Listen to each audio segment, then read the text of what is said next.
আউযু বিল্লাহি মিনাশ শাইতানির রাজীম। বিসমিল্লাহির রহমানির রহিম। ইযাশ শামসু কুওয়িরাত ওয়া ইযান নুজুমুন কাদারাত ওয়া ইযাল জিবালু সুয়্যিরাত ওয়া ইযাল আইশারু উত্তিলাত ওয়া ইযাল উহুশু হুশিরাত ওয়া ইযাল বিহারু সুজ্জিরাত ওয়া ইযান নুফুসু যুওয়িজাত ওয়া ইযাল মাউদাতু সুইলাত বিআইয়ি যামবিন কুতিলাত ওয়া ইযাস সুহুফু নুশিরাত ওয়া ইযাস সামাউ কুশিতাত ওয়া ইযাল জাহিমু সুইরাত ওয়া ইযাল জান্নাতু উযলিফাত আলিমাত নাফসুম মা আহদারাত। মহান আল্লাহর সমস্ত প্রশংসা, দরুদ ও সালাম নাজিল হোক প্রিয় নবী মুহাম্মদ সাল্লাল্লাহু আলাইহি ওয়াসাল্লামের উপর। আল্লাহুম্মা সাল্লি আলাইহি আল্লাহুম্মা বারিক আলাইহি। আজকে তাফসীর করা হবে সূরা আত-তাকবীরের বা সূরা ইযাশ শামসু কুওয়িরাতের। এই সূরার প্রথম আয়াতে একটি শব্দ রয়েছে যা হচ্ছে কুওয়িরাত। এই কুওয়িরাতের মাসদার হচ্ছে উৎস, যা থেকে এই শব্দটি উৎপত্তি, তা হচ্ছে তাকবীর। তাকবীর মানে আলোহীন করে দেওয়া, দীপ্তিহীন করে দেওয়া, আলো শেষ করে দেওয়া। তো এই শব্দটি থেকেই নামকরণ হয়েছে এই সূরার, সূরায়ে তাকবীর। এই সূরা নবী করিম সাল্লাল্লাহু আলাইহি সাল্লামের মক্কি জীবনে নাযিল হয়েছে।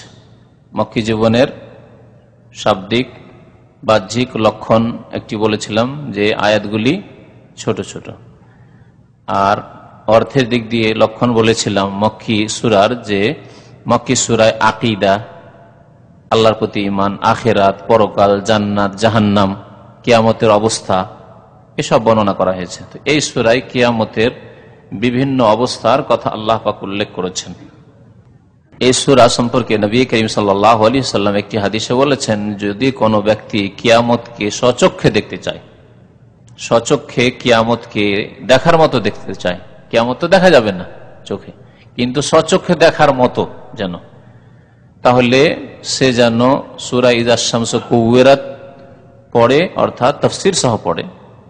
যে না বুঝার আরবিতে তেলাওয়াত করে তাহলে কি সে কিছু অনুধাবন করবে, বুঝবে। ইযাশ শামসু কুওয়িরাত পড়ে এবং ইযাস সামাউন ফাতারাত পড়ে। এই দুটি সূরায় কিয়ামতের নকশা তুলে ধরা হয়েছে, কিয়ামতের ভয়াবহতা, কিয়ামতের বিভিন্ন দৃশ্য, ভয়ঙ্কর দৃশ্যের কথা উল্লেখ করা হয়েছে।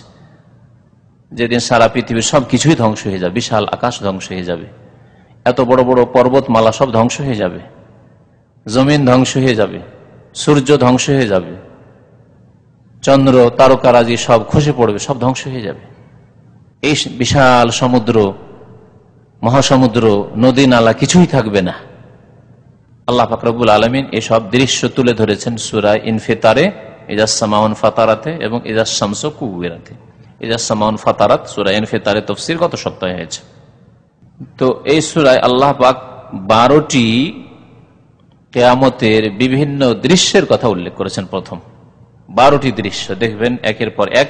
ইজা ইজা ইজা বলে আল্লাহ উল্লেখ করেছেন, ইযাশ শামসু কুওয়িরাত এই বলে শেষ আল্লাহ পাক উল্লেখ করেছেন ওয়া ইযাল জান্নাতু উযলিফাত। এই পর্যন্ত 12টি দৃশ্যকে তুলে ধরা হয়েছে মানুষের সামনে। আল্লাহ পাক ইরশাদ করেছেন প্রথম আয়াতে ইযাশ শামসু কুওয়িরাত। ইজা মানে যখন, শামস মানে সূর্য, আর কুওয়িরাত মানে আলো বিহীন করে দেওয়া। যখন সহজ ভাষায় বললে যখন সূর্যকে আলোবিহীন করে দেওয়া হবে, সূর্যের আলোকে আল্লাহ পাক রব্বুল আলামিন ছিনিয়ে নেবেন। এই সূর্য সারা বিশ্বকে আলোকিত করছে, তাপ দিচ্ছে, মানুষ তাপ অনুভব করেছে। এই সূর্যের তাপ না থাকলে মানুষ ঠান্ডায় শীতে মরে যেত। তাহলে সূর্যের কত প্রয়োজনীয়তা আলোর জন্য এবং তাপ নেওয়ার জন্য। কোনো মানুষকে 10টা বছর যদি সূর্য ছাড়া কোনো ঘরের মধ্যে বন্ধ রেখে দেন, তাহলে তারপরে বাইরে বের করে আর বাঁচবে না, শেষ হয়ে যাবে। ইযাশ শামসু কুওয়িরাত, সূর্যকে আলোহীন করে দেওয়া হবে, দীপ্তিহীন করে দেওয়া হবে। এই সূর্যকে তাহলে কি করা হবে? আলোহীন হয়ে সূর্য ধ্বংস হয়ে যাবে। সূর্য ধ্বংস হওয়ার পরে কি হবে? যেহেতু অসংখ্য মানুষ সূর্যের পূজা করেছে, মজুস অগ্নি পূজকরা সূর্যের পূজা করেছে, সুতরাং এই সূর্যকে, সূর্য হচ্ছে আসলে আগুনের পিণ্ড, বিশাল আগুন আর আগুন সূর্য, এর সূর্যকে জাহান্নামের আগুনের সাথে মিশিয়ে দেওয়া হবে, নিক্ষিপ্ত করে দেওয়া হবে। আলোহীন করে দিয়ে আল্লাহ পাক রব্বুল আলামিন সূর্যকে ধ্বংস করে জাহান্নামে নিক্ষেপ করে দিবেন, জাহান্নামে নিক্ষেপ করে দিবেন। এর দলিল কোরআনে কারিমে রয়েছে, ইন্নাকুম ওয়া মা তা'বুদুনা মিন দুনিল্লাহি হাসাবু জাহান্নাম, নিশ্চয় তোমরা, হে কাফের মুশরিক মুনাফিক বেদিন জাহান্নামী যারা পাপিষ্ঠ, তোমরা ওয়া মা তা'বুদুনা এবং তোমরা আল্লাহকে বাদ দিয়ে যাদের তোমরা পুজো পাঠ করতে, দেবী দেবতা, মূর্তি প্রতিমা এবং পাপিষ্ঠ যারা ভণ্ড, যারা নিজের পূজা করিয়েছে, নিজের পূজার কবর মাজার পূজার তালিম শিক্ষা দিয়ে গেছে, তারাও এতে শামিল। কিন্তু যারা শিক্ষা দিয়ে যায়নি তারা ব্যতিক্রম। শিক্ষা দিয়ে যায়নি, তারা সৎ লোক ছিলেন, ইন্তেকাল করেছেন যখন তারা, তখন তাদের কবর বানিয়ে তাদের আর কোনো কিছু করার নেই, বলার ক্ষমতা নেই, তখন তাদের পূজা শুরু হয়েছে। অথচ তারা এই শিরক কুফরি শিক্ষা দেননি, তারাকে আল্লাহ মুক্ত করবেন। বাকি যারা শিরকি শিক্ষা দিয়ে মরেছে এবং তাদের কবরগুলি পাকা হয়েছে এবং তাদের পূজা হচ্ছে, সেজদা হচ্ছে, আল্লাহকে বাদ দিয়ে তাদের কাছে দোয়া করা হচ্ছে, তাদের কাছে সন্তান চাওয়া হচ্ছে, তাদের কাছে রোগের আরোগ্য তলব করা হচ্ছে, তাদেরকেও আল্লাহ হাসাব ও জাহান্নাম, জাহান্নামের ইন্ধন বানাবেন। ওয়াকুদ মানেও ইন্ধন, জ্বালানি, আর হাসাব মানেও হচ্ছে জাহান্নামের ইন্ধন। ইন্নাকুম ওয়া মা তা'বুদুনা, নিশ্চয় তোমরা এবং তোমরা যেসবের পুজো পাঠ করতে, যেসবের পূজা পাঠ বিশ্বে হয়েছে, হচ্ছে, তার একটি হচ্ছে সূর্য, সূর্য পূজা। অগ্নি পূজকদের, সূর্য পূজকদের সূর্য পূজা, এমনকি হিন্দুদের মধ্যে সূর্য পূজা রয়েছে। হাসাব জাহান্নাম, তোমরা এবং তোমরা যেসবের পুজো পাঠ করতে তা হবে জাহান্নামের ইন্ধন, জাহান্নামে আল্লাহ নিক্ষেপ করে দেবেন। ইন্নাকুম ওয়া মা তা'বুদুনা মিন দুনি হাসাবু আনতুম লাহা ওয়ারিদুন, এবং হে কাফের মুশরিক বিদিন পাপিষ্ঠ, তোমরা এই জাহান্নামে অবশ্যই নামবে, জাহান্নামে একদিন নিক্ষিপ্ত হবে তোমরা। লাউ কানা হাউলাই আলিহাতান মা ওয়ারাদুহা, তারপর আল্লাহ বলেন এগুলি যদি উপাস্য হতো, সূর্য যদি উপাস্য হতো, তাহলে তার ক্ষমতা থাকতো, আলোহীন হতো না, ধ্বংস হতো না, তাকে জাহান্নামে নিক্ষেপ করা হতো না। তোমার পীর যার পূজা করেছে সে যদি আলেহা হইতো, সে যদি উপাস্য হইতো, উপাসনার হক রাখতো, তাহলে তাদেরকে জাহান্নামে নিক্ষেপ করতো না আল্লাহ পাক রব্বুল আলামিন, বা করার ক্ষমতা হইতো না, তারাও এলাহ হয়ে দাঁড়িয়ে যেত যে আমিও এলাহ। এই সমস্ত চিরকাল জাহান্নামে অবস্থান করবে তোমাদের সাথে, হে কাফের মুশরিক। এই আয়াত যখন নাযিল হলো তখন অনেকের মনে প্রশ্ন জাগলো, আল্লাহ, খ্রিস্টানরা ঈসা আলাইহিস সালামের পূজা শুরু করেছে, মারিয়াম আলাইহিস সালামের পূজা শুরু করেছে, এরকম অনেক আল্লাহর নেক বান্দা, সৎ নূহ আলাইহিস সালামের জামানায় সব সৎ লোক ছিল, ওয়াদ, ইয়াউস, ইয়াউক, ইয়াগুস, নাসর, সব সৎ লোক ছিল, এগুলি যেমন বুখারী শরীফের riwayate রয়েছে। তো এরা তো আল্লাহর নেক বান্দা ছিল, তো এই আয়াতের আলোকে এদেরকেও জাহান্নামে নিক্ষেপ করা হবে। এই যখন প্রশ্ন, সংশয় জেগে উঠলো যে কেমন কথা হইল, আব্দুল কাদের জিলানী রহমতুল্লাহ আলাইহি যদি এই শিক্ষা না দিয়ে থাকেন, আর আল্লাহর কাছে আশা করি যে তিনি ভ্রান্ত শিরকি শিক্ষা দেননি, তাহলে এই আয়াতের আলোকে তিনিও কি জাহান্নামের ইন্ধন হবেন? কবর পূজারী অনেকে এসে মদিনায় এসে বলছে মাদাদ ইয়া রাসূলুল্লাহ, তাহলে কি রাসূলুল্লাহ সাল্লাল্লাহু আলাইহি ওয়াসাল্লাম নাউযুবিল্লাহ তাই হবেন? কখনো না। এই যে সংশয় মনে জেগে উঠলো, শত লোকেরা যারা মরে গেছে কিন্তু তাদের পূজা হচ্ছে, তাদের কবর পূজা হচ্ছে, তাদের কি হবে? তাহলে এই আয়াতের বাহ্যিক অর্থ যে তারাও জাহান্নামের ইন্ধন হবে। তখন আল্লাহ পাক নাজিল করলেন তারপরের আয়াত, ইন্নাল্লাযীনা সাবাকাত মিন্নাল হুসনা, নিশ্চয় আমার পক্ষ থেকে যাদের জন্য জান্নাতের কথা আগেই বলে দেওয়া হয়েছে, এরা জান্নাতি সৎ লোকেরা, এরা ইমানদার, সৎকর্মশীল, এরা শিরকের শিক্ষা দেয়নি, এরা মানুষকে বিভ্রান্ত করেনি।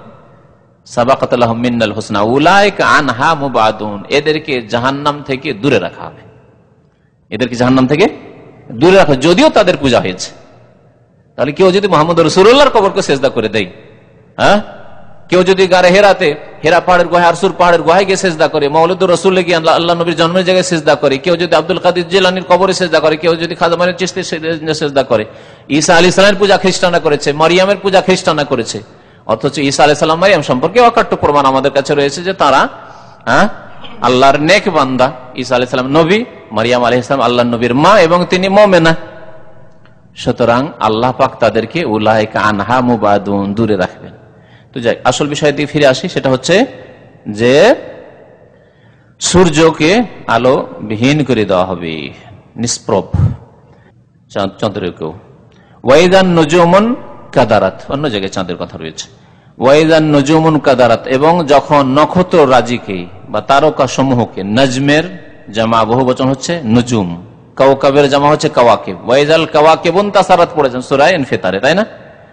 যখন তারকাগুলি খসে পড়বে। এখানে ওই নজুম ইনকাদারাত বলা হয়েছে। ইনকাদারাত মানেও ঝরে পড়ে যাওয়া, খসে পড়ে যাওয়া। আপন আপন কক্ষে যে লেগে আছে, অবস্থান করছে, এই অসংখ্য নক্ষত্র রাজি সব খসে খসে পড়ে যাবে, ধ্বংস হয়ে যাবে। ওয়াইদাল জিবালু সুইয়িরাত, পাহাড় কত ভারী, কত ওজনসই, কত বিশাল পর্বত দেখছেন। পাহাড়ে একটা পাথর উঠাতে পারবেন না, ছোট একটা পাথর গড়ে পড়েছে পাহাড় থেকে, তাই উঠাতে পারছেন না, উঠাতে পারছেন না আপনি, এত বিচক্ষণ মানুষ। আর সে বিশাল বিশাল পাহাড় পর্বত, হিমালয় যত পাহাড় রয়েছে, অহদ, সমস্ত পাহাড় কি হয়ে যাবে, চলমান হয়ে যাবে, এত হালকা হয়ে যাবে, ধ্বংস হয়ে। ওয়াতাকুনুল জিবালু কাল ইহনিল মানফুস, ধ্বনিত পশমের মতো হয়ে যাবে, ধ্বনিত তুলোর মতো বা পশমের মতো হয়ে যাবে। পশম কত হালকা, তুলো যখন ধুনে একেবারে, যারা কি বলে ধুনে বলে না, কি বলে তাদেরকে, হ্যাঁ ধনকর, তারা যখন ধুনে দেখেছেন তো কত হালকা হয়ে যায়, উড়ে চলে যাচ্ছে, সামান্য বাতাসে সব উড়ে যাবে ধুনে নেওয়ার পর। তো পাহাড় এত হালকা হয়ে যাবে আর বাতাসে চলমান, অস্তিত্বহীন হয়ে যাবে।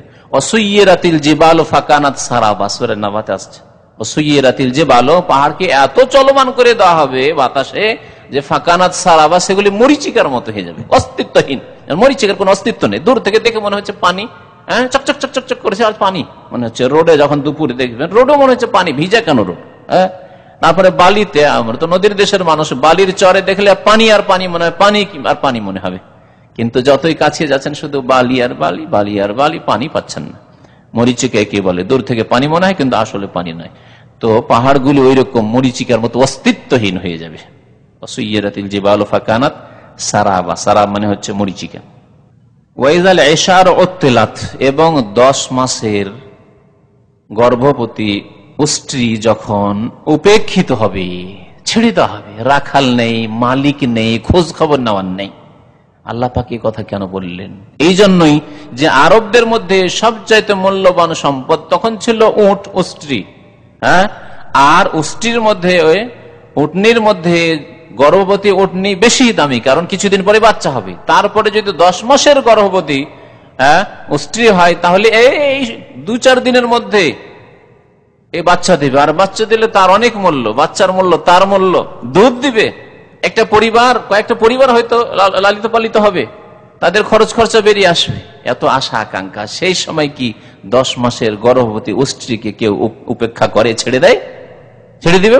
ঘুরে বেড়াচ্ছে কোথায়, খোঁজ খবরই নেই আমার স্ত্রী, কেউ ছাড়ে না। কিন্তু ভয়াবহ অবস্থা, মানুষ নাফসি নাফসি, ত্রাহি ত্রাহি, হাই হাই কি হবে আমার, হাই হাই কি হবে, কোনো খোঁজ খবর রাখবে না। যে সম্পর্কে সূরা আবাসে আল্লাহ বলেছেন, ইয়াউমা ইয়াফিরুল মারউ মিন আখিহি ওয়া উম্মিহি ওয়া আবিহি ওয়া সাহিবাতিহি ওয়া বানিহি, মানুষ পালাবে। ইয়াউমা ইয়াফিরুল মারউ মিন আখিহি, নিজের ভাইকে দেখলে ভাইয়ের পরিচয় দেবে না, ভাইয়ের খোঁজ খবর যে রাখতে পারবে না। ইয়াফিরুল মারউ মিন আখিহি ওয়া উম্মিহি, মাকে দেখে পালাবে, কেউ মাকে দেখে পালায়? বাপকে দেখে পালাবে। মিন আখিহি ওয়া উম্মিহি ওয়া আবিহি ওয়া সাহিবাতিহি, নিজের স্ত্রীকে দেখে পালাবে। ওয়া বানিহি, ছেলে মেয়েকে দেখে পালাবে। ছেলে মেয়েকে দেখলে দৌড় দিয়ে জড়িয়ে ধরে, বিদেশ থেকে যাবেন তখন দৌড় দিয়ে জড়িয়ে ধরবে। তা হবে না, কিয়ামত যদি চলে আসে তাদেরকে দেখে পালাইতে শুরু করবেন যে কি মুসিবতে ফেলে, নিজের নিয়ে পেরেশান আছে। সাহিবাতি হবানি লিকুল্লি ইমরিইম মিনহুম ইয়াওমাইযিন শাআনুন ইউগনি, প্রত্যেক ব্যক্তি সেই দিন নিজেকে নিয়ে ব্যস্ত থাকবে, ইউগনি যাতে সে ব্যস্ত থাকবে, হাই হাই হাই কি হবে আমার, আমার খোঁজ খবর রাখেন কি হবে।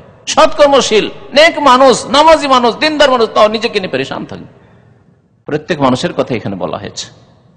সেই দিন 10 মাসের মূল্যবান, 10 মাসের গর্ভবতী স্ত্রীকেও মানুষ ভুলে যাবে, খোঁজ খবর রাখবে না। দুনিয়ার ধন সম্পদ কোথায় থাকলো, কোথায় এত টাকা পয়সা থাকলো, কোথায় আমি সোনা জমা রেখেছি, চাঁদি রেখেছি, ডলার রেখেছি, রিয়াল রেখেছি, সব ভুলে যাবে।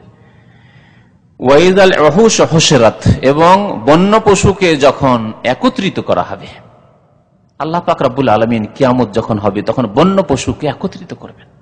যেগুলি গৃহপালিত পশু আছে সেগুলি তো আছেই, কিন্তু বন্য পশু যেগুলি, হিংস্র পশু, সেগুলিকে আল্লাহ পাক একত্রিত করবেন হাসরের মাঠে। কি জন্য? আল্লাহ পাক রব্বুল আলামিন যে সবচেয়ে বেশি ন্যায় বিচারকারী, এই জন্য তিনি ন্যায় বিচার করবেন। এমন কি বন্য পশুদের মাঝেও আল্লাহ পাক ন্যায় বিচার কায়েম করবেন। নবী করিম সাল্লাল্লাহু আলাইহি ওয়াসাল্লামের একটি হাদিসের তাফসীর আছে যে অবশ্যই অবশ্যই কিয়ামতের দিনে বিচার দিবসে একে অপরের থেকে পরিশোধ নেবে, কিসাস নেবে, বদলা নেবে। দুনিয়াতে যে যেই রকম জুলুম করেছে ওই জালেম থেকে মজলুম যার উপর জুলুম হয়েছে সে বদলা নেবে, কিসাস নেবে। কাউকে মেরেছে, আঘাত করেছে, সে মারের বদলা নেবে। জুলুম অত্যাচার করেছে, তার বদলা নেবে। প্রত্যেক ব্যক্তি যার উপরে জুলুম হয়েছে সেই ব্যক্তি যে জুলুম করেছে তার কাছ থেকে বদলা। এমনকি শিংবিহীন বকরি, খাসি, বকরা, পাঠা, পাঠি, শিংওয়ালা বকরি, শিংওয়ালা বকরা, পাঠা, পাঠি, খাসি শিং দিয়ে হোড়া দিয়েছে, মেরেছে দুনিয়াতে। কিয়ামতের দিনে আল্লাহ পাক রব্বুল আলামিন শিং করে দেবেন ওই সব বকরা, বকরির, খাসির, পাঠা, পাঠির যেসবের শিং ছিল না দুনিয়াতে, আর শিংয়ের হোড়া খেয়েছি আর সে মারতে পারেনি। আল্লাহ পাক রব্বুল আলামিন তখন প্রতিশোধ নেবে, কিসাস হবে। দুনিয়াতে যে মার খেয়েছে এখন দেবে, মার হোড়া দিবে। এইভাবে কিসাস হবে প্রত্যেকটি পশুর মধ্যে। এই জন্য আল্লাহ পাক রব্বুল আলামিন বন্য পশুদেরকেও একত্রিত করবেন। তাই আল্লাহ বলছেন এখানে ওয়াইজাল অহুশ হোসেরাত, যখন অর্থাৎ কিয়ামতের দিনের একটি দৃশ্য হচ্ছে যে সমস্ত বন্য পশুকেও পর্যন্ত সমবেত করানো হবে, একত্রিত করা হবে। ওয়াইজাল বিহার সুজ্জেরাত, বিহার বাহারের জমা।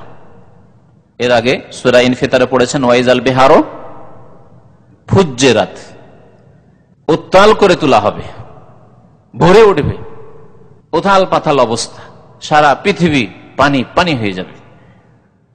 আর এই ওয়াইজাল বিহার সুজ্জেরাতের অর্থ কেউ কেউ ওই অর্থই করেছেন, উদ্বেলিত অর্থ করেছে, কিন্তু আরেকটি অর্থ এখানে করা হয়েছে। সুজ্জেরা মানে হচ্ছে আগুন লাগিয়ে দেওয়া। সুজ্জেরা মানে হচ্ছে আগুন লাগিয়ে দেওয়া। আল্লাহ পাক রব্বুল আলামিন সূরা তুরে কসম করেছেন ওয়াল বাহরি মাসজুর ওয়াত তুর ওয়া কিতাবিম মাসতুর ফি রাক্কিম মানসুর ওয়াল বাইতিল মামুর ওয়াস সাকফিল মারফু ওয়াল বাহরিল মাসজুর। আমি আল্লাহ শপথ করছি আল বাহরুল মাসজুরের, এমন সমুদ্র যাতে আগুন লেগে যাবে, আগুন জ্বালিয়ে দেওয়া হবে, সমস্ত পানি আগুনে পরিণত হবে। তো এই তাফসির ও তাফসির কারগণ করেছেন। তাহলে এই তাফসির করলে অর্থ কি করতে হয়? তাহলে শুধু উত্তাল করে তোলা হবে, তাফসির হবে না। আর যদি পৃথক তাফসির করা যায় তো এতে ভালো যে ওই সূরা ইনফিতারে জানলাম যে উত্তাল করে তোলা হবে, আর এখানে জানলাম যে সমুদ্রগুলিতে আগুন লেগে যাবে, পানি সব আগুনে পরিণত হয়ে যাবে, পানি সব আগুনে পরিণত হবে। এবং এই বিশাল বিশাল আটলান্টিক প্রশান্ত ওই সব ভারত মহাসাগর, সমস্ত মহাসাগর জাহান্নামে পরিণত হবে, আল্লাহু আকবার, জাহান্নামে পরিণত হবে। আমি এই মর্মে মনে হয় সূরা ইনফিতারে তাফসীরে হবে বা তার আগে কখনো কিছুদিনের মধ্যে একটি হাদিস শুনেছিলাম। নবী কারীম সাল্লাল্লাহু আলাইহি ওয়াসাল্লাম কি বলেছেন? লা তারকাবিল বাহারা, খবরদার তোমরা সমুদ্র পথে সফর করিও না শখ করে। খবরদার তোমরা সমুদ্র পথে শখ করে সফর করিও না, ইল্লা হাজ্জান আও মুতামিরান আও গাজিয়ান ফি সাবিলিল্লাহ। হজের উদ্দেশ্য যদি হয় তাহলে অসুবিধা নেই, চিটাগাঙ্গে আপনি চাপেন, বোম্বাই চাপেন, কলকাতায় শিপে চাপেন, যেখানে হোক পৃথিবীর, আর আসেন হজে, জেদ্দায় এসে নামে। আও মুতামিরান, উমরার জন্য আসেন, ঠিক আছে, পানি জাহাজে চাপেন, আপনি জলজাহাজে। আও গাজিয়ান ফি সাবিলিল্লাহ, আল্লাহর রাস্তায় জিহাদের জন্য যাচ্ছেন আর আপনি পানি জাহাজে চাপেন, নেকির কাজ। কিন্তু আপনি ভ্রমণে যাচ্ছেন, কোথায় ভ্রমণে যাচ্ছি? আটলান্টিকের ভ্রমণে যাচ্ছে, খবরদার যাবেন না, নবী সাল্লাল্লাহু আলাইহি ওয়াসাল্লাম নিষেধ করেছেন। এবং এই নিষেধাজ্ঞা হচ্ছে উম্মতের উপর দয়ামূলক নিষেধাজ্ঞা, জি, অনুগ্রহমূলক নিষেধাজ্ঞা, ভালোবাসামূলক, জি, স্নেহমূলক নিষেধাজ্ঞা। জি, যেমন আমরা ছেলে মেয়েদেরকে শুধু খবরদার বাবা রাস্তায় যাবে না, কি জন্য বলি? রাস্তায় গেলে গাড়ি আসতে পারে, অ্যাক্সিডেন্ট হতে পারে, সেই জন্য। রাস্তায় গেলে যে ছেলেটি দুষ্ট হয়ে যাবে এমন হয়তো চিন্তা করেন না, খবরদার তুমি ওই দোকানে যাবে না, দোকানে কিছু লাগবে বলবে আমি এনে দেবো। কেন? মায়া যে ক্ষতি হইলে আমার হোক, রাস্তা পার হইতে আল্লাহ না করে কোন আমার দুর্ঘটনা হলে আমার হোক, আমার ছেলে যাতে না হয়। ছোট ছেলে এদিক ওদিক হয়তো খেয়াল করবে না। নবী করিম সাল্লাল্লাহু আলাইহি ওয়াসাল্লাম ওই রকমই স্নেহমূলক, জি, এই আদেশ করেছেন, খবরদার সমুদ্র পথে তোমরা সফর করিও না, শরীয়তি প্রয়োজন না থাকলে সফর করিও না। তারপরে কারণ বলেছেন ফাইন্না তাহতাল বাহরি নারান, কারণ সমুদ্রের নিম্ন স্থানে নিচে কি আছে? আগুন রয়েছে। নবী সাল্লাল্লাহু আলাইহি ওয়াসাল্লাম বলেছেন ওয়াইজান নুফুস যুওয়াজাত। তাহলে ওয়াইজাল বিহারু সুজ্জারাত মানে কি হলো? তাহলে সমুদ্রগুলিতে আগুন লাগিয়ে দেওয়া হবে, এই তাফসীর মনে রাখেন, উত্তাল করে তোলা হবে, সারা পৃথিবী ধ্বংস হয়ে যাবে। ওয়াইজান নুফুস যুওয়াজাত, এবং প্রত্যেক আত্মাকে বা সমস্ত আত্মাগুলিকে কি করে দেওয়া হবে, পুনঃসংযোজিত করা হবে, বা এক আত্মাকে অপরের সাথে জড়িয়ে দেওয়া হবে। খুব সহজ ভাষায় অর্থ করলে। আর না হলে বলেন, যখন আত্মা সমূহকে কি করে দেওয়া হবে, পুনঃসংযোজিত করা হবে, একে অপরের সাথে সংযোজিত করা হবে, জড়িয়ে দেওয়া হবে। এর তাফসির কি? এর তাফসিরে উলামায়ে কেরামরা তাফসির কারগণ বলেছেন যে যে যেমন চরিত্রের লোক, যে যেমন আমলের লোক, যে যেমন ইমানের লোক, যে যেমন আখলাক ইবাদতের লোক, তাদের সাথে তাকে মিলিয়ে দেওয়া হবে। যে যে দলের লোক তাকে সেই দলে ভর্তি করে দেওয়া হবে। তো শোনেন, কি বলছিলাম, যে ওয়াইজান নফুস ও জুওয়াজাতের তাফসীর বলছিলাম, আত্মাগুলিকে পুনঃসংযোজিত করা হবে। এই আত্মাগুলির পৃথিবীতে একে অপরের সাথে পরিচিতি ছিল। কেউ কুফরির বন্ধু ছিল, নাস্তিকতার বন্ধু ছিল। অমুক কমিউনিস্ট, আমিও কমিউনিস্ট, তাই আমাদের বন্ধুত্ব। অমুক ওই দল করে, আমি ওই দল করি, তাই আমার সাথে বন্ধুত্ব।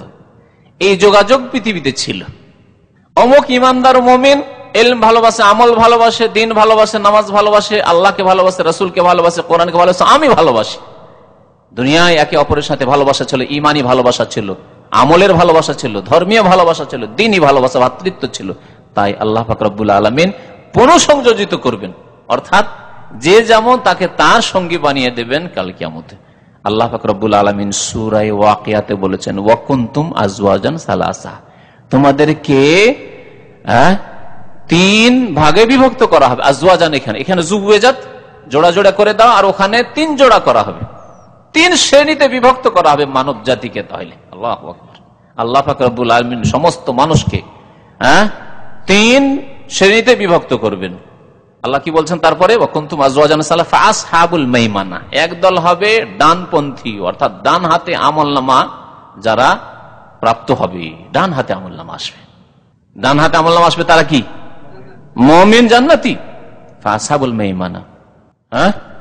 তারপরে আল্লাহ পাক কি বলছেন, মা আসহাবুল মাইমানা, জানো কি যে ডানপন্থী কারা, ডান হাতে কারা? আজকালকার ওই রাজনৈতিক ডানপন্থী নয়, আবার ওটা আলাদা, ডানপন্থী আর বামপন্থী। তো ডানপন্থী মানে ডান হাতে যারা আমলনামা পাবে, কোরআন কারীমের ভাষায়। ওয়া আসহাবুল মাশআমা, আল্লাহ বলছেন বামপন্থী, বাম হাতে যারা আমলনামা পাবে তারা হচ্ছে জাহান্নামী। এক কথায় কাফের, মুশরিক, মুনাফিক এবং তাদের অনুসারী, মুসলিমদের মধ্য থেকে তাদের অনুসারী, শিরকে অনুসরণ করেছে, কুফরিতে অনুসরণ করেছে, নাস্তিকতে অনুসরণ করেছে, পাপ করে অনুসরণ করেছে, খুন করে অনুসরণ করেছে, জিনা করে অনুসরণ করেছে, কাফের, মুশরিক, মুনাফিকদের নামাজ ছাড়া অনুসরণ করেছে। কাফের হিন্দু নামাজ পড়ে না, মুসলিম নামাজ পড়ে না। এক কথায় পাপের কাজে কাফের, মুশরিক, মুনাফিকদের যারাই অনুসরণ করে ইত্তেবা করেছে তারা হচ্ছে ওয়া আসহাবুল মাশআমাতি, মা আসহাবুল মাশআমা। জানো আসহাবুল মাশআমা কারা? বামপন্থী কারা, বাম হাতে আমলনামা কারা পাবে? তৃতীয় শ্রেণীর কথা আল্লাহ পাক বলছেন, ওয়াস-সাবিকুন আস-সাবিকুন উলাইকাল মুকাররাবুন। তৃতীয় শ্রেণী হচ্ছে অগ্রগামী, অগ্রগামী ওয়াস-সাবিকুন, যারা অগ্রগামী আমলের ক্ষেত্রে, ইমানের ক্ষেত্রে। দেখেনি পিছন দিকে যে আমার চাইতে দুর্বল ইমানের কি আছে? আমি তো 4 ওয়াক্ত পড়েছি, কেউ তো 3 ওয়াক্ত পড়ে না, 2 ওয়াক্ত পড়ে না। আমি তো 5 ওয়াক্তই পড়ি, কিন্তু মাঝে মাঝে জামাত ছুটে, কেউ তো আসলেই নামাজ পড়ে না। ওই শব্দে পিছন দিকে দেখেনি, সামনের দিকে দেখেছে, অগ্রগামী। ফরজ অজব তো আদায় করছি, সুন্নত তো আদায় করছি, কিন্তু তাহাজ্জুদটা পারছি না। আমাদের দাম্মামে 2-3 জন করতে পারে, আমি কেন তার একজন হইতে পারবো না? সাবিকুন সাবিকুন, এলম শিখে অনেকে আমার থেকে উন্নত হয়ে গেছে, অ্যাডভান্স হয়ে গেছে, আমি কেন এত পিছনে পড়ে থেকে যাব? সবাই এলম শিখে, কিছুই জানতো না তারা এলম শিখে এত তারা এলম রাখে এখানে এসে শিখে ইসলামিক সেন্টারে, আমি কেন শিখতে পারবো না? সবাই দোয়া করলে কবুল হয়ে যায়, আমি কোন গুনাহগার পাপী হয়ে আছে, আমার কেন দোয়া কবুল হয় না? আমি ওরকম সৎ হবো, পদে পদে আমি খেয়াল রাখবো যে কোনো হারাম খাচ্ছে নাকি, আমার দ্বারা কোনো শিরক হচ্ছে নাকি, আমার দ্বারা কোনো বিদআত হচ্ছে নাকি, আমার দ্বারা কোনো পাপ হয়ে যাচ্ছে তাই আমার দোয়া কবুল হতে বাধা হয়ে যাচ্ছে নাকি। এ হচ্ছে আস-সাবিকুন আস-সাবিকুন, অগ্রগামী হওয়া, কম্পিটিশন, প্রতিযোগিতা। তৃতীয় শ্রেণীর লোক হবে প্রতিযোগিতাকারী, ইমানের ক্ষেত্রে, আমলের ক্ষেত্রে প্রতিযোগিতা করবে, আগে বাড়ার চেষ্টা করবে। উলাইকাল মুকাররাবুন, আল্লাহ বলছেন আল্লাহর সবচাইতে নিকটবর্তী বান্দা তো এরাই। এই 3 ভাগে আল্লাহ পাক সমস্ত মানুষকে ভাগ করবেন, সমস্ত মানুষকে আল্লাহ পাক ভাগ করে দিবেন। তাহলে 2 ভাগ লোক জান্নাতে যাবে, তার মধ্যে যদিও তাদের সংখ্যা কম হবে, জাহান্নামীদের সংখ্যা বেশি হবে। আর আসহাবুল মাশআমাদের সংখ্যায় এই 2 দলের চাইতে বেশি হবে জাহান্নামীদের সংখ্যা। আল্লাহ পাক জাহান্নামকে তাদের দিয়ে, জিন এবং মানুষ যারা পাপিষ্ঠ গুনাহগার তাদেরকে দিয়ে ভর্তি করবেন। তাই আল্লাহ এই আয়াতে এই কথা উল্লেখ করেছেন, ওয়াইজান নুফুসু যুওয়াজাত, যখন আত্মা সমূহকে কি করা হবে, পুনঃসংযোজিত করা হবে, বা এক আত্মাকে অপরের সাথে মিলিয়ে দেওয়া হবে, জড়িয়ে দেওয়া হবে, জোড়া জোড়া বানিয়ে দেওয়া হবে। যাও, তুমি তো ওর মতের সাথে একমত ছিলে, হ্যাঁ, তার মতবাদে বিশ্বাসী, কার্ল মার্কসের মতবাদে বিশ্বাসী ছিলে, যাও। তুমি গান্ধী মতবাদে বিশ্বাসী ছিলে, তুমি ওই জাতীয়তাবাদে বিশ্বাসী ছিলে, তুমি ধর্মনিরপেক্ষতা বিশ্বাসী ছিলে, তুমি পীর তন্ত্রে তাসাউফে বিশ্বাসী ছিলে, তাদের দলভুক্ত তুমি হয়ে যাও। তুমি বিশ্বাসী ছিলে যে আল্লাহর যে গস কুতুব পৃথিবী আছে, তারা পৃথিবী ধারণ করেন, পৃথিবী নিয়ন্ত্রণ করেন, যাও তাদের দলে ভর্তি হয়ে যাও। এইভাবে ওয়াইজান নফুসু জুওয়াজাত। আর যারা এইসব শিরকি কুফরি বিদাতি অন ইসলামিক চিন্তাধারায় বিশ্বাসী ছিল না, তারা মুমিন সৎকর্মশীল, তাদেরকে আলাদা করা হয়। ওয়াইজান নফুসু, তাদের এক অপরকে মিলিয়ে দেওয়া হবে, একে অন্যের সাথে সাক্ষাৎ করে দেওয়া হয়, যে তোমার সাথী, এই যে তোমার বন্ধু, এই তোমার সাদিক। ওয়াইজান নফুসু জুওয়াজাত ওয়াইজাল মাউদাতু সুইলাত। এবং যখন জীবন্ত দফনকৃত কন্যাকে জিজ্ঞাসা করা হবে, জীবন্ত যে শিশু কন্যাকে দাফন করে দেওয়া হয়েছে তাকে আল্লাহ পাক জীবিত করবেন, কিয়ামতের মাঠে হাজির হবে সেই নাবালিকা বা সাবালিকা হোক কন্যা, যাকে হত্যা করে দিয়েছে জালেম পিতামাতায়। আল্লাহ পাক তাকে জিজ্ঞাসা করবেন। তাকে কেন জিজ্ঞেস করবেন? তার হিসাব নেওয়ার জন্য? তার হিসাব নেওয়ার জন্য না, তার মাতা পিতাকে লাঞ্ছিত করার জন্য। যেমন দুনিয়াতে যখন কেসের বিচার হয় কোন আদালতে, তখন যে নির্যাতিত মজলুম তাকে ডাকা হয়, আসামিকেও ডাকা হয়, আর বাদীকে ডাকা হয়। বাদীকে জিজ্ঞাসা করে যে কি ব্যাপার, তোমার যে এই যে মাথা ফাটিয়েছে, তোমার যে হাত নেই, হাত কেটেছে, এটা কেন করেছে, তোমার কেন করেছে? এই যে জিজ্ঞাসা করেছে তোমার হাত কেন কেটেছে, তো তাকে অপরাধী বলে না, ওর অপরাধ বেশি করে সাব্যস্ত করার জন্য, তার কথা শোনার জন্য তার মুখ থেকে, যে আমি দেখেন জজ সাহেব, আমি কোনো অত্যাচার করিনি, আমি নিরীহ মানুষ বাড়িতে বসেছিলাম, আমি কোরআন তেলাওয়াত করছিলাম, ওই সময় আমার অপরাধ হচ্ছে আমি একজন মুসলিম, তাই যখন তাদের এই যুদ্ধের সময় হলো তখন আমাকে এই অবস্থায় আমাকে এসে মেরে দিল। এরকম হয়েছে না অনেক ঘটনা? আল্লাহু আকবার। কোনো অপরাধ নাই, কোরআন তেলাওয়াত করেছে বসে, হ্যাঁ এরা এই দলের লোক হবে, দাও মেরে দাও, আল্লাহু আকবার, দাও একে লাইন করে গুলি করে দাও এদেরকে। কাল কিয়ামতে এগুলি হিসাব হবে। তো আল্লাহ পাক রব্বুল আলামিন শিশু কন্যা জীবন্ত দাফন করে দেওয়া হয়েছে, তাকে আল্লাহ পাক হাজির করবেন আর বলবেন যে বেআইয়ে জাম্বিন কতিলাত। আল্লাহ জিজ্ঞেস করবেন যে কোন অপরাধে, বেআইয়ে জাম্বিন, কোন গুনাহের কারণে তোমাকে খুন করা হয়েছে? তোমার বাবা খুন করেছে, তোমার মা খুন করেছে, গলা টিপে দিয়েছে, পুঁতি দিয়েছে নিয়ে গিয়ে, কেন? বাবা লাঞ্ছিত হবে এবং জাহান্নামে নিক্ষিপ্ত হবে। নবী করিম সাল্লাল্লাহু আলাইহি সাল্লামের জামানার পূর্বে জাহিলি যুগে সব মুশরিকরা নয়, কিন্তু বিভিন্ন গোত্রের অনেক মুশরিকরা লজ্জায় এবং অভাবের ভয়, দুটি কারণ ছিল। মেয়ে জন্মালে কি করলো? জীবন্ত দফন করে দিত, গর্ত খনন করত, আর তারপরে ধাক্কা দিয়ে দিও, মেয়ে চিৎকার করছে আব্বা আব্বা, কেন বলছেন, কেন বলছেন, মাটি চাপিয়ে দিল। এরকম বহু ঘটনা রয়েছে যা হাদিসে বর্ণনা হয়েছে। মেয়ে চিৎকার করছে, মনে করছে যে কোথায় আমাকে মেহমানি করার জন্য নিয়ে যাচ্ছে, মেহমানদের মেজবানের বাড়ি, ভালো ভালো খাবার পাবো আব্বার সাথে, কি আর রাস্তায় নিয়ে গর্ত খনন করে রেখেছে, ধাক্কা দিল আর মাটি ফেলতে শুরু করলো। আল্লাহু আকবার। কাল কিয়ামতে আল্লাহ পাক রব্বুল আলামিন সেই মেয়েকে হাজির করবেন, কন্যাকে, শিশু কন্যাকে, আর জিজ্ঞাসা করবেন ওয়াইজাল মাউদাতু সুইলাত বিআইয়ি যামবিন কুতিলাত, তুমি কোন অপরাধ করেছিলে, তোমার বাবা তোমার মায়ের কি ক্ষতি করেছিলে যে তারা তোমাকে এভাবে খুন করেছিল, জীবন্ত দাফন করে দিয়েছিল। এটি হচ্ছে একটি কিয়ামতের দৃশ্য। আল্লাহ পাক শাস্তি দেবেন ওই জালেমদেরকে যারা এইভাবে মেয়েদেরকে খুন করেছে। তারা দুটি কথা বললাম, কি কারণে? অভাবের কারণে। আল্লাহ পাক তাই বলছেন ওয়ালা তাকতুলু আওলাদাকুম মিন ইমলাক, অন্য আয়াতে বলছে খাশিয়াতা ইমলাক, হয়তো অভাব আছে সেই জন্য, অথবা অভাবের আশা, এখন অভাব নাই কিন্তু অভাব হয়ে যেতে পারে। মেয়ে জন্মালে মেয়ে কি করবে, আমার মেয়েকে বিয়ে দিতে এত টাকা খরচ হবে, অ্যাবর্শন করে দাও, পেটে এসছে আল্ট্রাসাউন্ডে জানতো, আজকাল এইরকম শুরু করেছে। ওই যুগ ফিরে এসেছে, ওই জাহিলি যুগের লোক এখন ফিরে এসছে মুসলিম সমাজে। এই পাপিষ্ট গুনাহগাররা দেখলো আমার স্ত্রী গর্ভবতী ঠিক আর 4 মাসের হয়েছে, আর ডাক্তারে বললো আল্ট্রাসাউন্ড করে যে না এতে মেয়ে আছে, তখন অ্যাবর্শন করে দিল জবরদস্তি করে। স্ত্রী চাই না, আর স্ত্রী চাইলেও হারাম।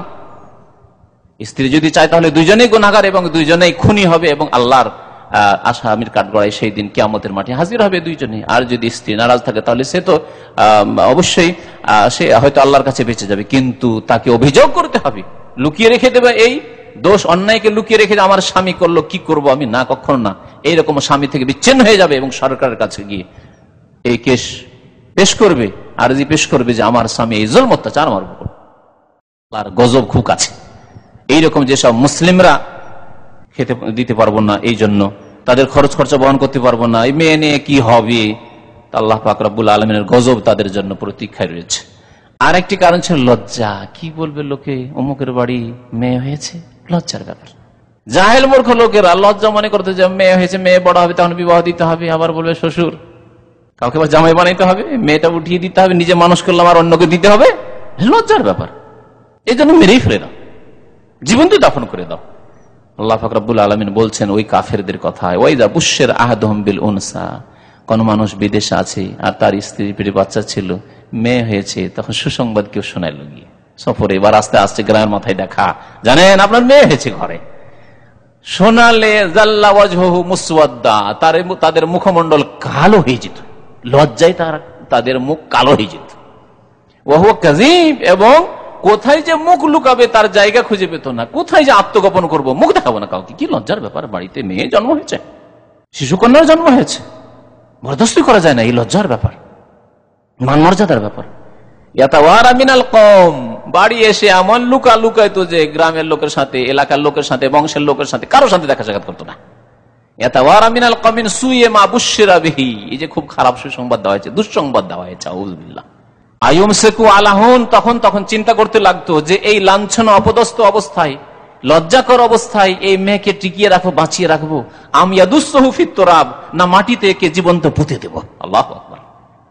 এই ছিল কাফেরদের অবস্থা, যা নতুন আকারে আজকাল এক শ্রেণীর কাফেররা এবং অনেক ফাসিক পাপিষ্ট কাফেরদের অনুসারী মুসলিমরা পেট থেকে বাচ্চাকে আবর্ষণ করা শুরু করেছে, যেটা একটি বড় কাবিরা গুনাহ এবং খুনের গুনাহ, যার জন্য আল্লাহ 5টি শাস্তির কথা কোরআনে কারীম উল্লেখ করেছেন।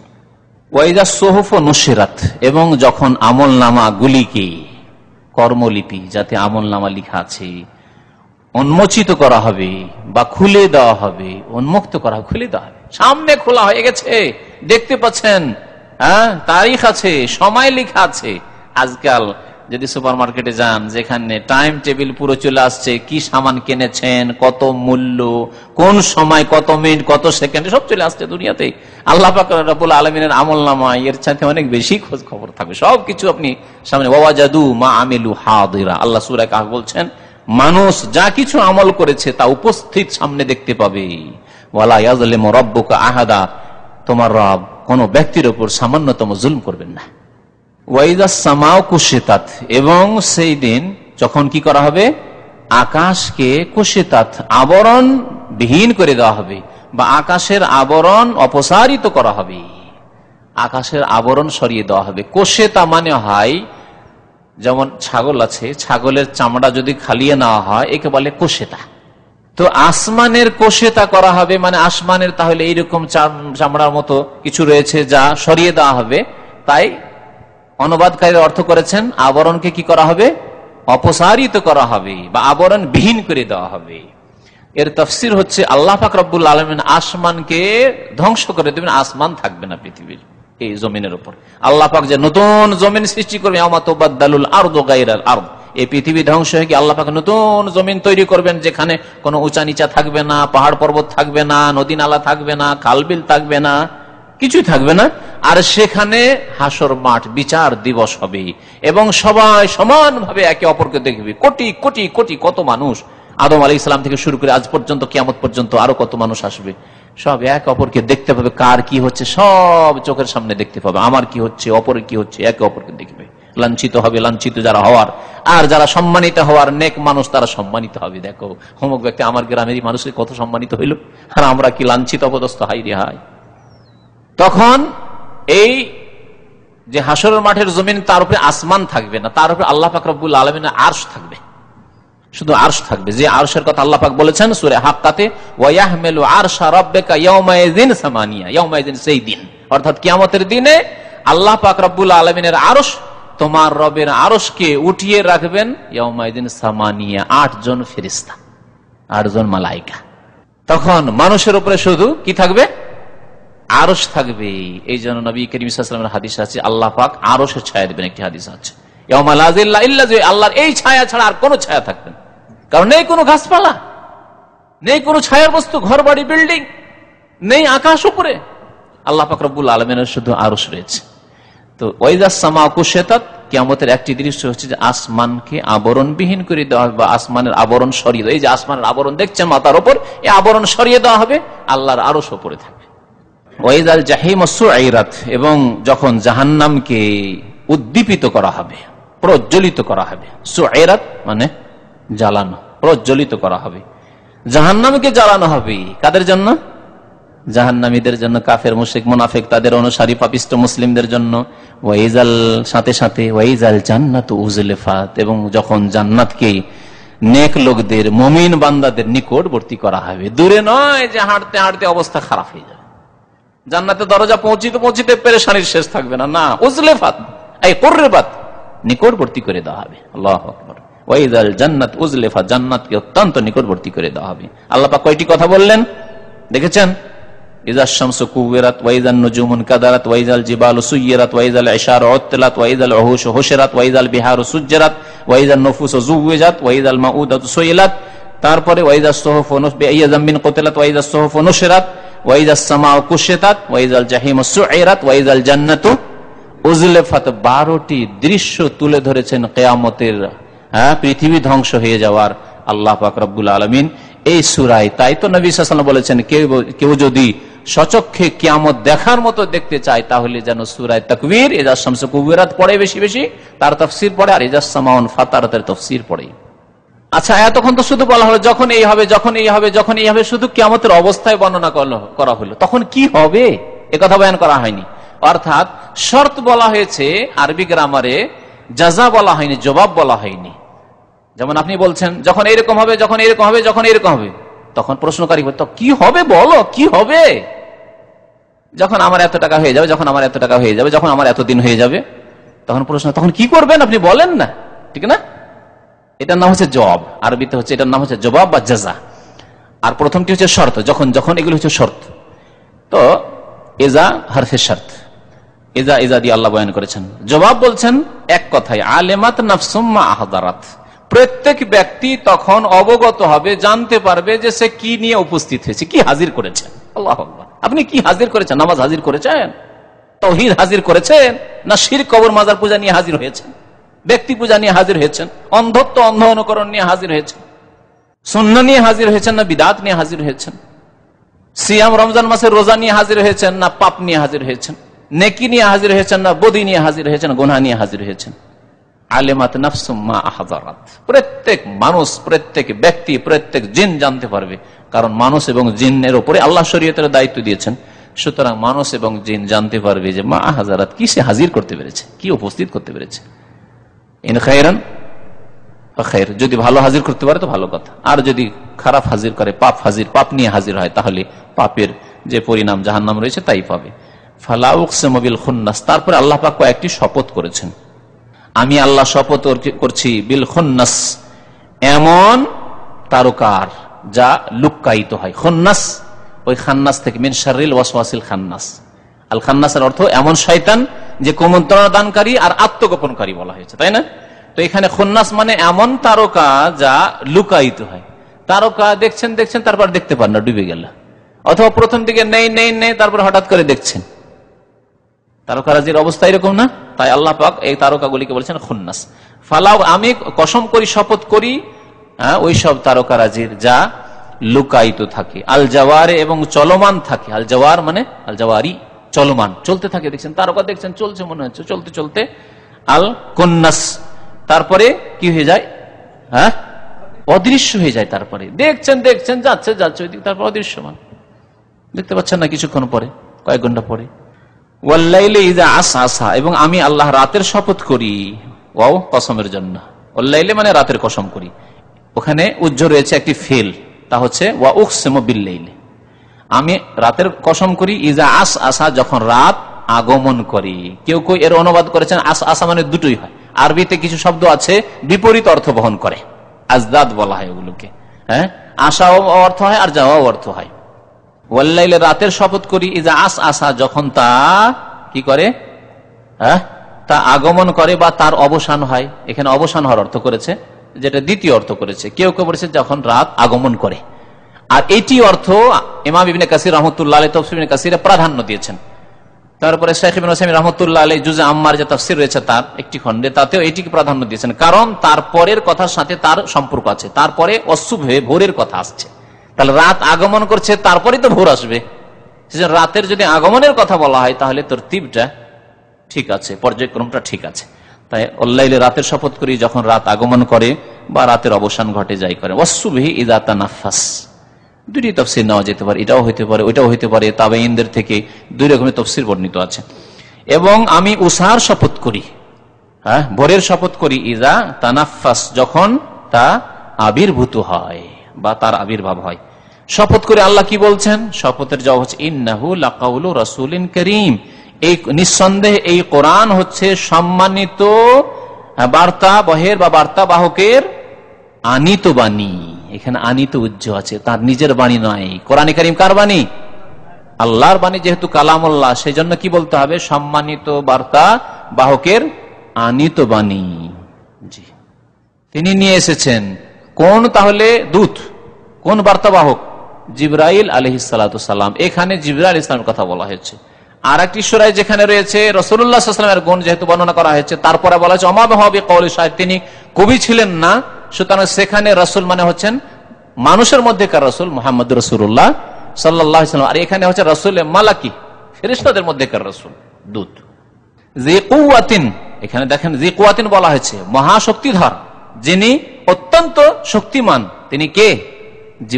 জিবরাইল আলাইহিস সালাম। আল্লাহর পরে জিবরাইল আলাইহিস সালামের গুণ বয়ান করা হয়েছে, কারণ রাসূল মানে জিবরাইল আলাইহিস সালাম, দূত, তিনি বার্তাবাহক। আর করিম, তিনি সম্মানিত, তার একটি গুণ বয়ান করা হল। তারপর আর একটি গুণ জি কুওয়াতিন, তিনি মহাশক্তিধর, অত্যন্ত শক্তিমান। হাদিস আছে যে একটি ডানা দিয়ে যদি আঘাত করেন পৃথিবী ছিন্ন ভিন্ন হয়ে টুকরো টুকরো হয়ে যাবে, উল্টো পাল্টা হয়ে যাবে। ইনদাজিল আরশে মাকিন, এবং আরশের অধিপতির নিকট তিনি অত্যন্ত সম্মানীয়। মাকিন, সম্মানীয়। আরশের অধিপতি কে? আল্লাহ পাক রব্বুল আলামিনের নিকট কে সম্মানিত? জিবরাইল আলাইহিস সালাম বড় সম্মানিত।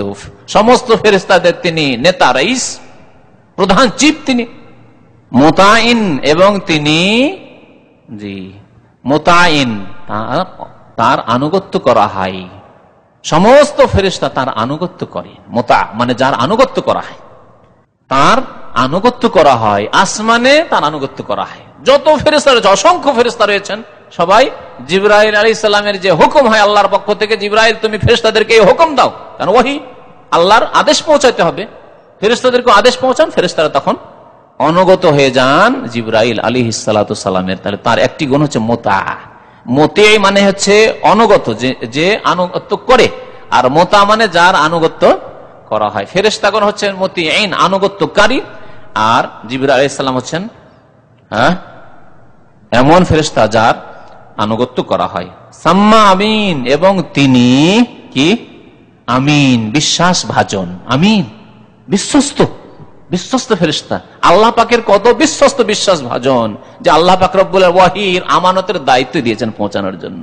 বিশ্বাস না করলে কাউকে দেবেন, যদি একটা চিঠি দিচ্ছেন আপনার স্ত্রীকে, চিঠিটা পাঠাবেন, আর দেশে কোনো আপনার গ্রামের ছেলে যাচ্ছে, জানেন ছেলেটি অত ইমানদার নয়, হয়তো আমার চিঠি খুলে পড়ে নিতে পারি, এই সন্দেহ যদি সামান্য হয়, দেবেন চিঠি?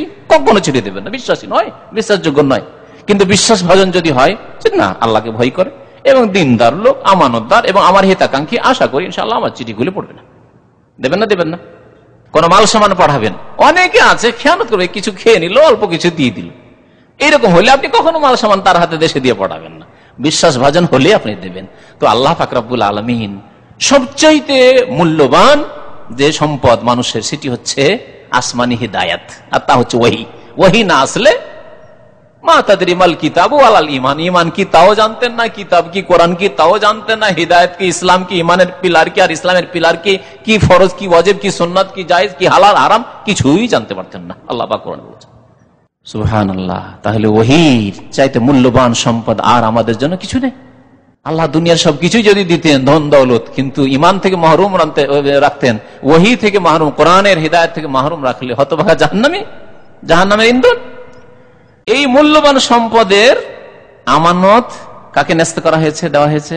জিবরাইল আলাইহিস সালামকে দেওয়া হয়েছে। যাও, নিয়ে যাও, মুহাম্মদুর রাসূলুল্লাহ সাল্লাল্লাহু আলাইহি ওয়াসাল্লাম, আমার নবী পর্যন্ত তুমি পৌঁছে দাও। হ্যাঁ, তুমি আমার ফেরেশতাদের মধ্যে আমিন বিশ্বস্ত, এবং মুহাম্মদুর রাসূলুল্লাহ সাল্লাল্লাহু আলাইহি ওয়াসাল্লাম হচ্ছেন পৃথিবীতে মানুষের মধ্যে আমিন বিশ্বস্ত, যে তিনি সামান্যতম কোনো ক্ষেত্রে ঘাটতি করবেন না, যেভাবে তার কাছে দেওয়া হয়েছে তিনি সেইভাবে মানব জাতি পর্যন্ত পৌঁছে দেবেন। আল্লাহ পাক তাই ঘোষণা করে দিলেন, আলিয়াউমা আকমালতু লাকুম দীনাকুম, দিন সম্পূর্ণ হয়ে গেছে।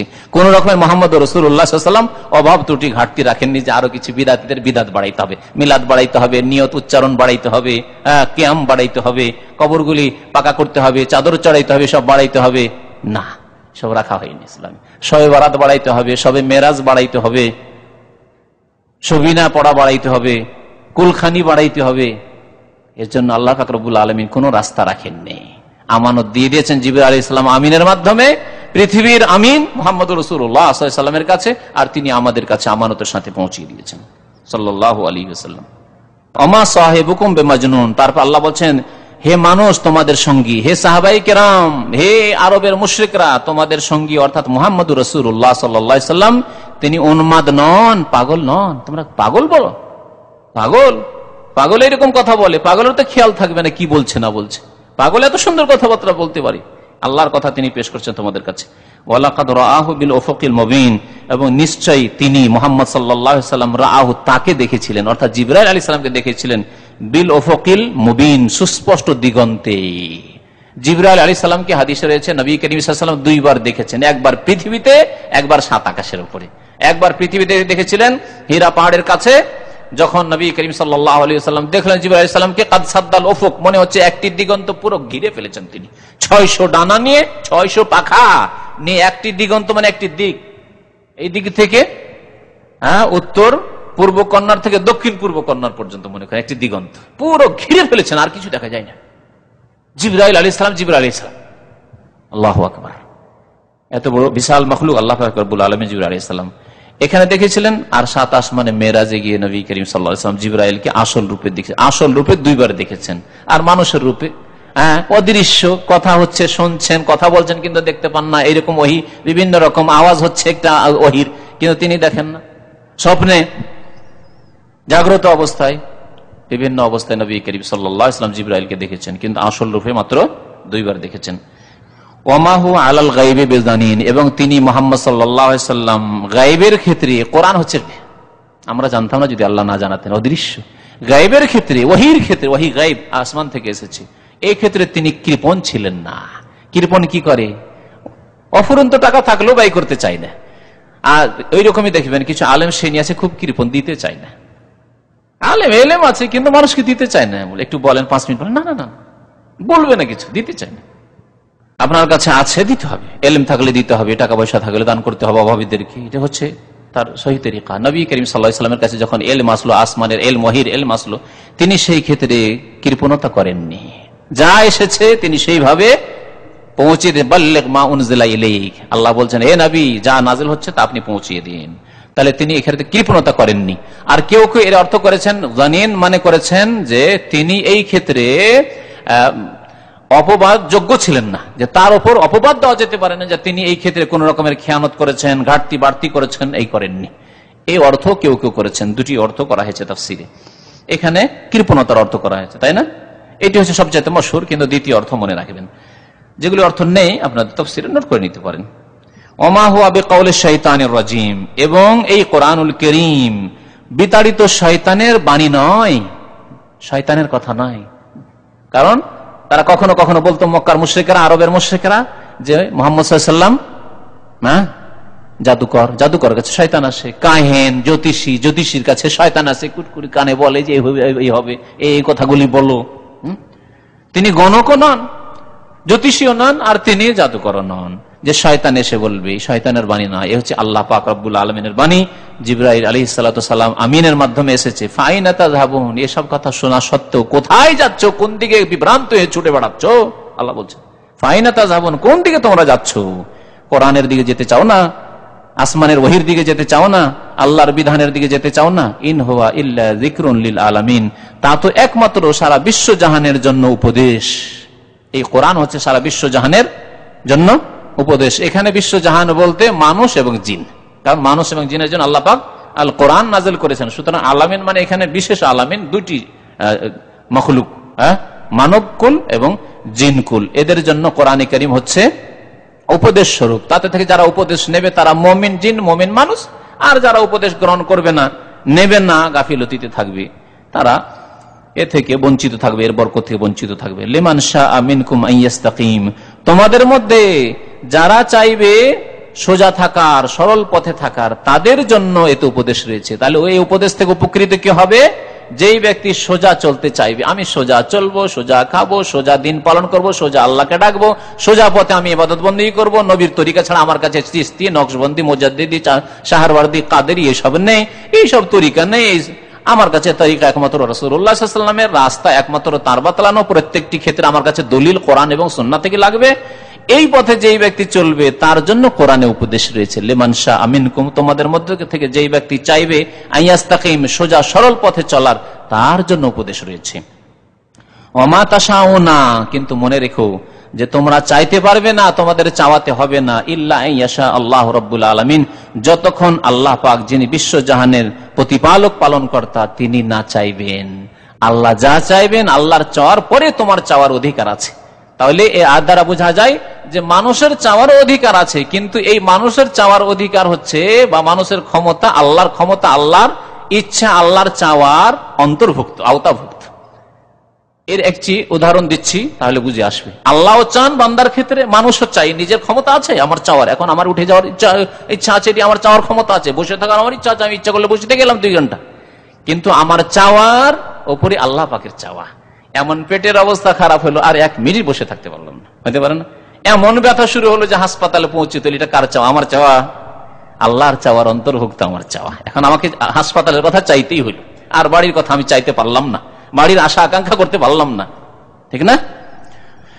তো অনেক সময় আমরা একটা কাজের ইচ্ছা করি, কিন্তু কাজটা পেরে উঠতে পারি না, হয়তো ক্ষমতায় পেলাম না, অথবা অলসতা হয়ে গেল, গাফিলতি হয়ে গেল। একটা সুযোগ, ভালো চান্স পাচ্ছিলাম, যাবো যাচ্ছি করতে করতে ভ্যাকান্সি ছিল, চাকরিটা ছিল, আরেকজন নিয়ে এনেছে। তাহলে চাইছিলাম তো, কিন্তু চেয়েও কাজ হলো না, কারণ আল্লাহর চাওয়া তার উপরে ছিল, সেটা হয়নি আমার ক্ষেত্রে। আরেকজনের জন্য আল্লাহ পাক চেয়েছেন ওই চাকরি, হয় না? এই হচ্ছে আল্লাহর চাওয়া আর মানুষের চাওয়া। আর এর মানে এই না যে আমাদের এখতিয়ার না, আমাদের এখতিয়ার আছে, কিন্তু আমাদের এখতিয়ার, আমাদের চাওয়া হচ্ছে সীমিত। এই চাওয়া হচ্ছে আল্লাহ পাক রব্বুল আলামিনের মাশিয়াত, ইচ্ছার আওতাভুক্ত, অন্তর্ভুক্ত। সুতরাং আল্লাহর কাছে ভালো কল্যাণ কামনা করতে হবে, ভালোর তৌফিক চাইতে হবে, এবং তার জন্য প্রচেষ্টা প্রয়াস চালাতে হবে।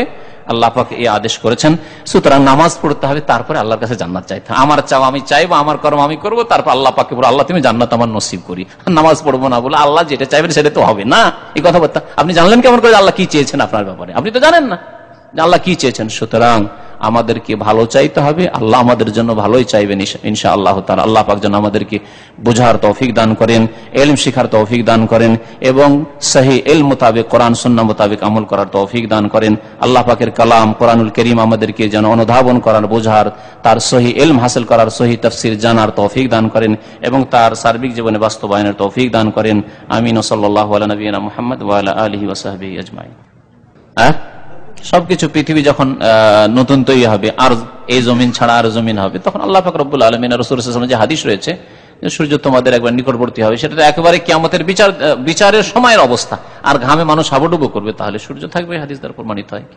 কিন্তু পৃথিবীর এই সূর্য, যে সূর্য দ্বারা আপনি আলো পাচ্ছেন, যে সূর্য দ্বারা আপনি তাপ পাচ্ছেন, যে সূর্য দ্বারা আপনি দুনিয়ার সব আপনার গাছপালা, পৃথিবীতে কোনো গাছপালা জন্মাতো না, কোনো কিছুই পেতেন না, রিজিক পেতেন না, ঘাস জন্মাতো না, হ্যাঁ, সৃষ্টি হইতো না। সুবহানাল্লাহ।